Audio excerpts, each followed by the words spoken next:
Okay, before I start this conversation, okay, I want you to look at two other types of problems. So I'm going to whisk this away for a second. Just look, don't write this down. But I want you to look at this. First of all, if I had a y equals, say, 1/2 x minus 3, and a y equals, say, a 2x, let's go negative 2x plus 5, okay? And we want to find out where they intersect. One method of doing this one is maybe by graphing, right? Because you can start at negative 3. You go up 1 over 2, up 1 over 2, right? You can graph that, right? Right? So you'd have a line that went like that. And then the other line, you start at 5, down 2 over 1, down 2 over 1. And so you get the intersection pretty easily by graphing, right? And the other example, because I want to show you two, the other example is something like this. We had a y equals, say, a 4x, and I had a y, 2y plus a 3x equals, say, 12. And in this case, we could just do a substitution, right? You guys see that? So they're different. This one, maybe the easiest way to do is by graphing because it's pretty easy to graph. This one maybe by substitution because we've got a y equals already solved for itself, right? But today, the third type of thing we're going to see is what's sitting in front of you on the notes, okay? So the third way, what we're going to do is we're going to solve this by, so we're going to solve systems of equations by the addition, multiplication method. Okay, go ahead and write that down, okay? What's the date today? 10/12? 12? Or is it the 11th? Okay.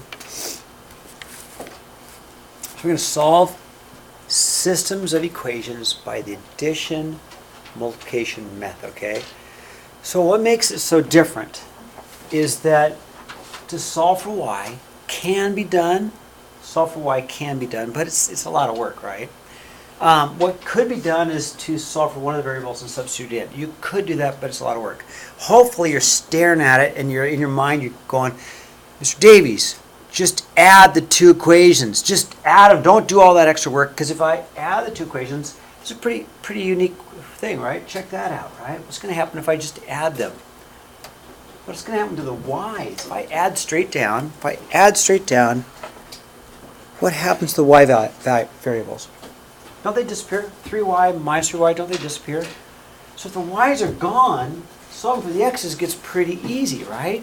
Because once again, what we're trying to do in this whole chapter is we're trying to find out where two lines intersect and find that point of intersection, right? And there are a couple of different ways to do it.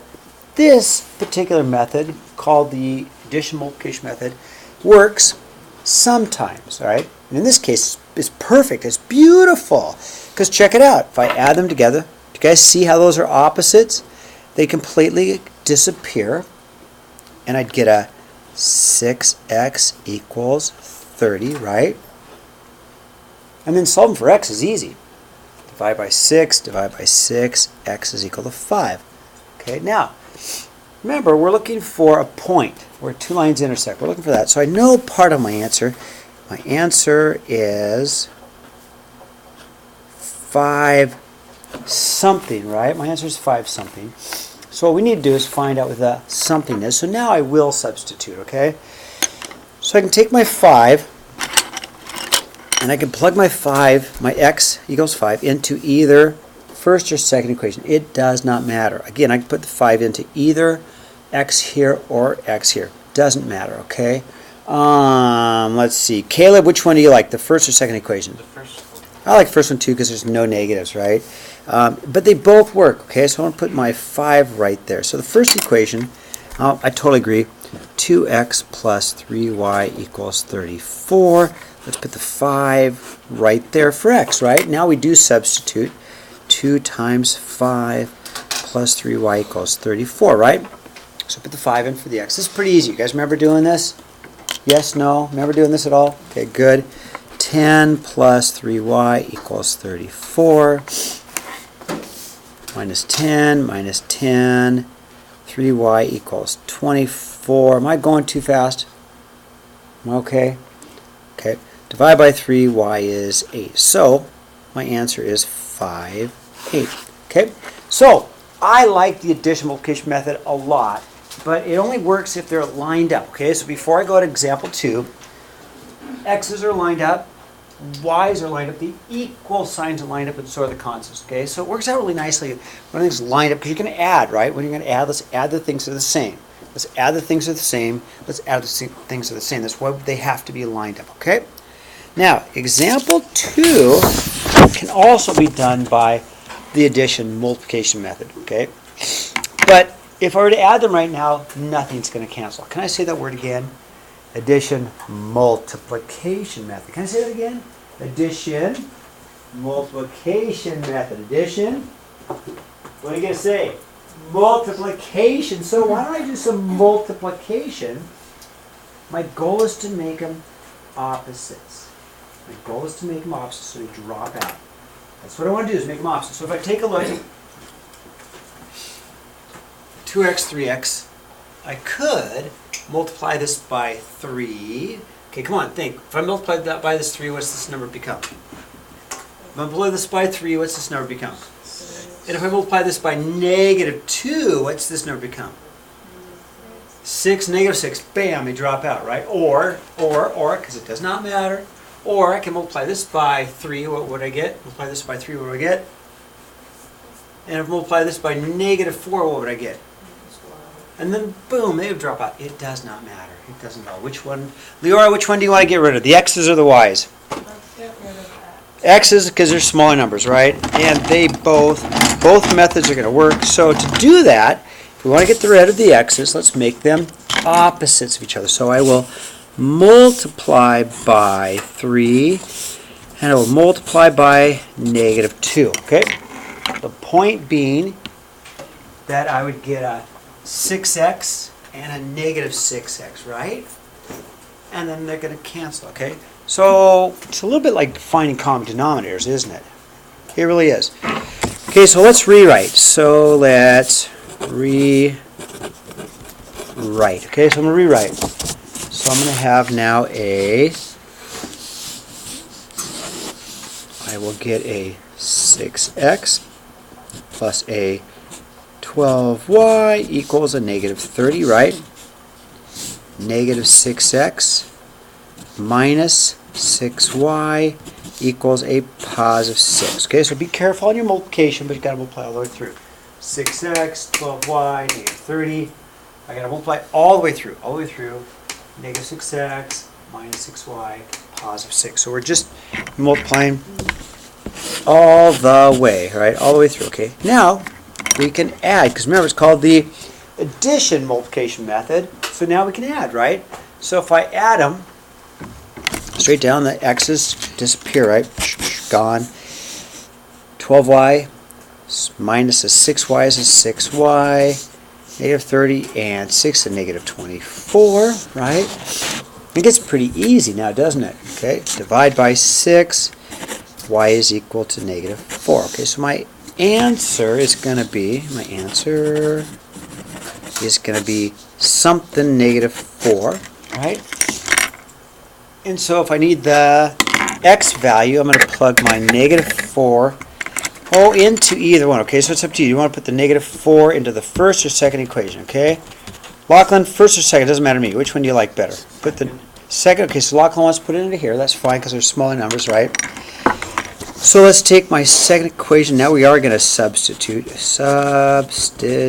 Right? We are going to substitute. So we'll go 3x plus 3y equals negative 3, right? Let's plug a negative 4 in for y. Stick that negative 4 right here, okay? So I'm going to go ahead and write this 3x plus 3 times negative 4 equals negative 3, right? 3x minus 12 equals negative 3. How am I doing, okay? Doing good? Plus 12 plus 12. 3x equals 9. Divide by 3, and x is 3, so there's my answer. 3, negative 4. Thumbs up. Seemed pretty easy. You guys remember doing this in Algebra 1? Maybe? Okay, good. That helps, okay? Turn the page. All right. All right. Example 3. Here we go. Okay, example 3, we have, okay, 6x plus 3y equals negative 12. 2x plus y equals negative 4. Okay, so it's called the multiplication addition method. It's called the multiplication. What do you want to multiply by?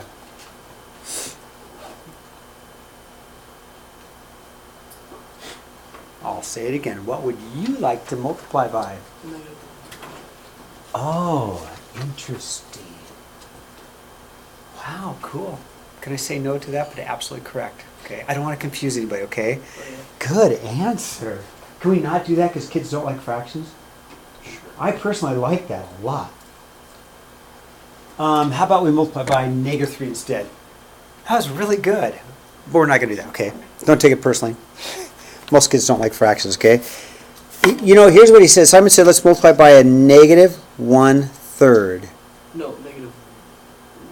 Negative 1/3. Didn't you say negative 1/3? No, I said negative 1 and 3. Oh, I thought you said negative 1/3. Well, that would have been clever. So never mind.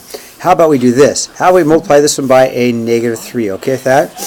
Well, I gave you credit, more credit than you deserved, huh? I really did, didn't I? Okay, let's rewrite. So let's rewrite. Wow, I thought you said negative 1/3. I'm like, how clever of you. Because you can see if you did negative 1/3, what would happen? Yeah. Anyway, gave you too much credit, didn't I? Okay, so we're going to have a 6x plus a 3y equals negative 12. And I got a negative 6x minus 3y equals 12, okay? All right, so I just multiplied. Okay, how am I doing? So what happens? All the variables are gone. Everything's gone. Even the 12's gone. So if everything's gone, you're subtracting it from itself. I'll say it again. If everything's gone, you're subtracting it from itself. So they must be the same line. Does that make sense? If everything's gone, you're subtracting it from itself because everything disappears. So it's got to be the same line. So the answer's got to be all real numbers, or cursive R, which is the symbol for that, right? Okay. All right. Oh, we got a story problem. Can we do it? Let's do it. So story problems are always hard for everybody, okay? But before we do the story problem, let's at least go to what we know. We know what we're trying to do is 2 variables, x and y, and 2 equations, right? You guys agree with that? We're doing 2 variables, so we know probably going to this, we got 2 variables. Looks like we've got 2 kinds of dog food. We got dog food A and dog food B, right? Okay, so I know for sure that the 2 variables I want to use, because let's see, I have no clue how to do a story problem, but at least in this section we're talking about 2 variables, x and y, 2 equations. But instead of x and y, so let's just have A and B, okay? Now, a lot of kids don't have any clue how to tackle a story problem at all. You guys agree with that? It's like, wow, words, blah, blah, blah. But let's figure out what's going on. So, he needs to mix the feed for the prairie dogs so the feed has the right amount of protein, okay? Feed A has 12% protein and feed B has 5% protein. How many pounds of each should each be used to get 100 pounds of feed of an 8% protein, okay? So, there's 2 things also going on. Percentage of protein, right? And pounds dog food, okay? So I know for sure what I'm looking at for this thing is I'm looking at pounds of food and I'm looking at a percentage of protein, okay? So the 2 equations. So first of all, let's see if we can get some equation on the number of pounds. All right? Well, like anything, I'm just going to have so many of A and dump it in, and so many pounds of B and dump it in, and I need 100 pounds, right? So I'm just going to have A plus B equals 100, right? I'm going to have, it might be 50-50, it might be 75-25. I don't really know yet, but I do know I'm going to add so many of dog food A plus so many of dog food B to equal 100, okay? Now the next one is I'm going to have some kind of percentage, right? So to do a percentage, I'm going to have 12% of my A plus my 5% of my B has to equal my 8% of 100 pounds, right? 8% of 100 pounds, okay? Now, is anything bothering you about some of those numbers? What? What percent is like 100? There you go. So let's make this 0.12. Is that bothering you too, Leora? Mm-hmm. And let's make this 0.05. And let's make that 0.08. Okay? Nice. So now the problem's a little bit better, right? Okay, so let's see if I can simplify it, okay? So here's my first two equations. So if I simplify a little bit, I'm going to have an A plus a B equals 100 of a 0.12A plus a 0.05B equals 8. What am I doing?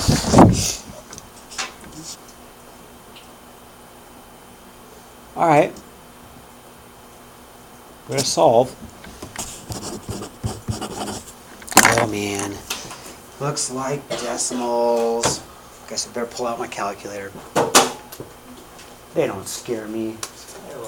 Oh, you have a calculator, right? They don't scare me at all. Okay, so I want to cancel out either A's or B's, right? Either A's or B's. Any ideas?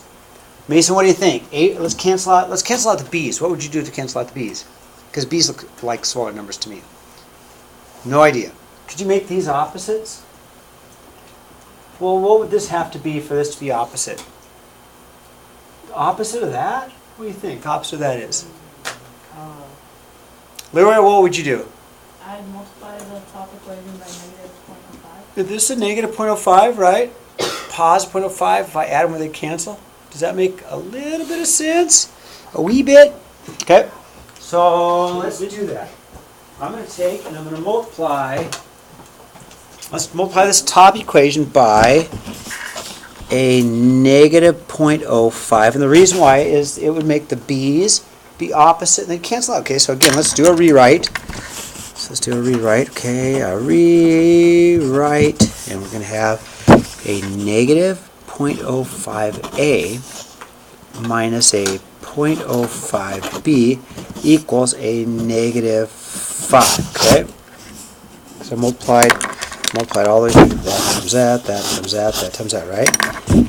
I have a 0.12A, a pos 0.05B equals 8, right? Oh, decimals, that's okay. I have a calculator, right? I can do this.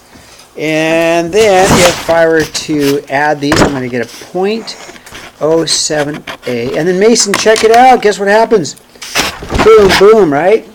I like that. Equals 3, right? Divide, right? You guys okay? Divide by 0.07. Let's see what I get. What's 3 divided by 0.07? I don't know. 3 divided by 0.07. Okay, so I get 42.85. Okay, so let's round that up. Okay, let's round that up.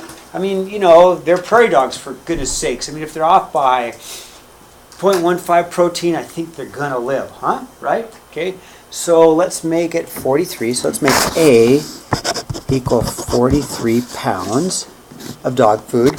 And then B, what should B be? 47.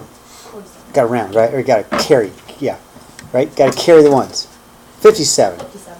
I'm not 57. I'm not carrying. And B's got to be 57 pounds, okay? So let me stop the recording. And ready, set. We're going to hit record.